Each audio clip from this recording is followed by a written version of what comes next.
They say revenge is best served cold. Well, mine was literally 16 degrees. It all started about 5 years ago, when I was living in a small apartment building on the outskirts of the city. Nothing special, paper-thin walls, shared parking spaces, and a community of neighbors that was more useless than decorative. My apartment was simple, but comfortable. It was on the ground floor, had a small front garden, and, unfortunately, shared a wall with the worst neighbor I've ever had. Let's call him the jerk. The jerk was one of those guys who has no idea how to live together. From 11 p.m. onwards, the party began, loud music, shouting matches with friends, forced laughter, slamming doors, and of course, the dog. A dog that not only barked non-stop but also used my garden as its personal bathroom. He'd literally just walk out the front door and do his thing, and the jerk wouldn't even flinch. But that wasn't all. He'd also take over the only visitor parking spot, the one closest to our doors, letting his friends or his second motorcycle park there permanently. And when you tried to talk to him, it was like arguing with a rude wall. Hey, can you turn the music down? I'm getting up early tomorrow. Bah, everyone's making noise in here. Chill out, bro. This went on for months. I tried to talk to him several times. I tried to reason. I left notes. I went to the building manager. It was all useless. The jerk was like a cockroach, immune to logic, immune to decorum, immune to complaints. Until one day, without me even asking for it, the universe gifted me the perfect opportunity. I was in my living room, trying to relax with a TV series and my smart light on, when suddenly I got a strange notification on the app. New device detected, fancy brand portable air conditioner. Would you like to add the device to your home? I stared at the screen for a second. New device? An air conditioner? I hadn't bought one, but my living room shares a wall with his living room, and no one else is around. It was his. And for some reason, his air conditioner had connected to my network. I didn't even think twice. I clicked yes. Boom. Total control. Temperature, on, silent mode, fan speed, timer, do. And that's when I started planning my revenge. My day started every day at 3 a.m. And what time did he usually end his parties? At 1 o'clock or 1:30, at the latest. So I did the logical thing. At 3:01 sharp, every day, he turned on his air conditioner to 16 degrees Celsius, turbo mode, fan on full blast. The unit made a hellish noise, a cross between an industrial hairdryer and an airplane taking off. While he slept with a hangover, his living room became the North Pole. I went to work, happy, and when I checked the app around 6 a.m., I saw that I had turned it off manually. What a shame. He turned it back on, day after day, for almost 2 weeks. At first, I thought he was going to confront me, that he was going to complain, that he would do something. But no. He just suffered in silence. Every night, a party. Every morning, revenge. Until one day I saw something that made me spit out my coffee with laughter. I was in the neighborhood Facebook group when a new post appeared, giving away a fancy brand portable air conditioner. It doesn't work well. It's very noisy and cools too much. I'm leaving it outside entrance 3B. Whoever wants it, take it. 3B was his apartment. I couldn't believe it. The idiot had thrown away his own air conditioner, because of me. To top it all off, that same afternoon I saw him arguing with a technician who came to check the apartment's Wi-Fi connection. Apparently, he thought it was the network's fault. And of course, he never found out what had really happened. Now he sleeps in silence. And since then, I've been enjoying the best rest of my life with my new air conditioner. Sometimes being mean feels so right. I've been getting calls for several days from an unknown number that didn't leave a message. Normally, I don't answer numbers I don't recognize. Too many scams, too many telemarketers trying to sell you unrealistic insurance or trick you into a scam. But lately, I've been looking for a specialist, and since I'd already left my information on several websites, I thought maybe it was an important call. Today, that same number rang again, and this time, I answered. Hello, is this my full name? That already put me on alert. Very few people use my full name, and those who do are usually Banks, Smells. Yes, it's me, I replied, still somewhat hopeful. I want to talk to you about a property located at my full address. That's when it hit me. It wasn't a doctor. He was one of those guys who works for companies that want to buy your house for less than it's worth. Human trash who sends mass spam to anyone with an address on the public record. So I cut him off. Sorry, not interested. Delete my number. And yes, I said it reluctantly.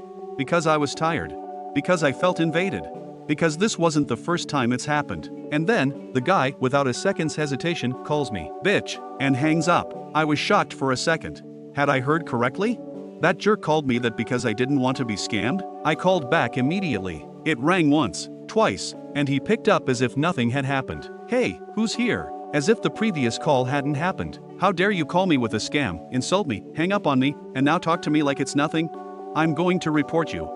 I swear, I'm going to report you to the State Real Estate Commission. And then, as if it were an automatic button, bitch, click, again. At that point, I wasn't angry anymore.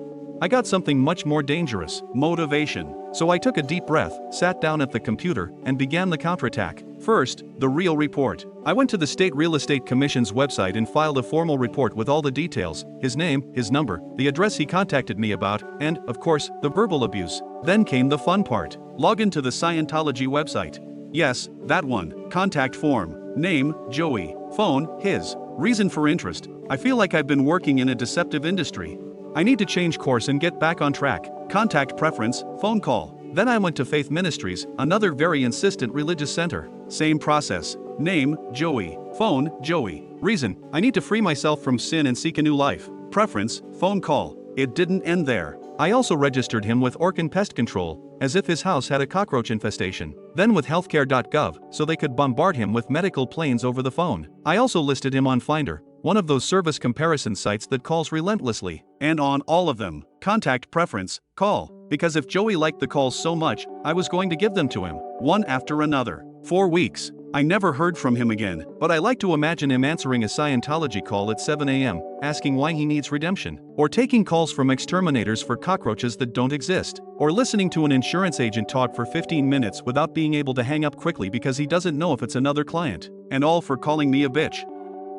My boss kept my tax money, so I had dozens of strangers call him for months. This was several years ago, when I was in college. Like most people, I needed some extra money to survive: food, transportation, beers on Fridays. So I got a part-time job with a guy who owned a small business.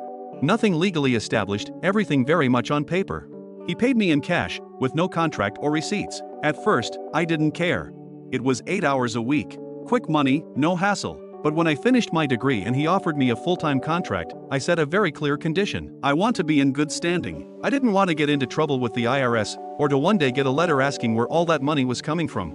If I was going to work 40 hours a week, I wanted to be an official employee. He agreed, or so I thought. He started giving me printed paychecks.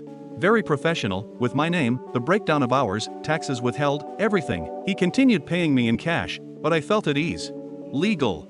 Responsible. Until one day, reviewing the paperwork more closely, something caught my eye. The total taxes withheld since I started didn't add up. According to the paycheck, he deducted a portion each week. But in the annual sum, the numbers were inflated. And then I understood everything. He never paid those taxes. He just kept them for himself. He was pretending to deduct taxes to appear legitimate, but the money never reached the government. It was tax fraud. And I was involved without knowing it. I didn't say anything. I didn't make a fuss. One day I just stopped going. I knew if I reported it, I'd be implicated too. Because even though he was the thief, I had agreed to collect under the table for months.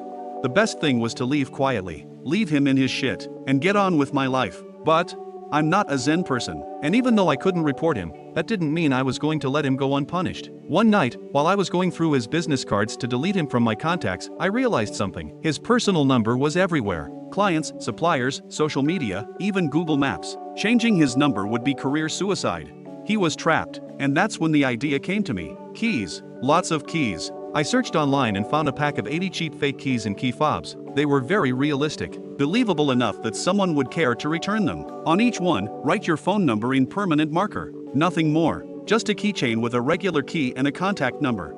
As if someone had lost it. And then, I started handing them out. Every week I'd leave one in a different place. At the bus stop, in a mall bathroom, on a table at a bar, in a supermarket cart. Sometimes I'd even leave them on purpose at crowded events. Because there's always someone who, upon finding a key, calls the number to return it. And when they do, well, they call him. One night I was at a bar with some friends and told the story. 3 guys instantly offered to call him. One even did it at 3:20 in the morning, pretending to be drunk and super worried about having found a very important key. Hello? Is this Juan? I found your key. What? Who are you? How do you have this number? Don't worry, bro. I've got it right here. It's a safe. I'm at the bar El Satano. Come now if you want. And he hung up. We laughed for 10 minutes. It was wonderful. And the best part was, there was nothing he could do. He couldn't report the calls, because they were people trying to help. And he couldn't change his number, because he'd lose his customers. 4 months, the calls continued. Daytime.